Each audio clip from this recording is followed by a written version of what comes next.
Hello नमस्कार। तर एका ताईने ना काल या धिरड्याची रेसिपी मागितली होती तर ती सांगते। तर ही छोट्या मुलांसाठी एक कांदा, कोथिंबीर आणि कढीपत्ता, लसूण आणि जिरे मिक्सरच्या भांड्यामध्ये ना वाटून घ्यायचं आणि लगेचच त्याला टाकून ना त्याच्यामध्ये गव्हाचं पीठ टाकायचं आणि हवे तसे पीठ म्हणजे मी बेसन पीठ टाकते, तर राजगिऱ्याचं पीठ आणि हे नाचणीचं पीठ हे सुपर मार्केटमध्ये ना इझिली भेटून जातं घ्यायचं असेल तर।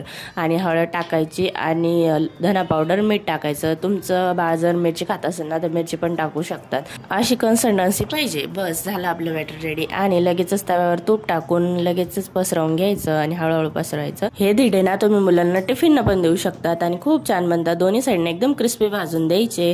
झालं आपलं धिरडे रेडी। नंतर मी इथं दूध भाकर खाऊन घेतली आणि पॉपकॉर्न बनवायला घेतले। आज कढईमध्येच पॉपकॉर्न बनवले। त्यांना दोघांना देऊन ना मी भाजीपाला बघितला पण तो काही निवडायचा माझा मूड नव्हता आणि सर्दी जरी बरी झाली असली ना तरी खोकला लागला। मग खोकल्याचं औषध घेतलं, थोडेसे पॉपकॉर्न खाल्ले। चला बाय।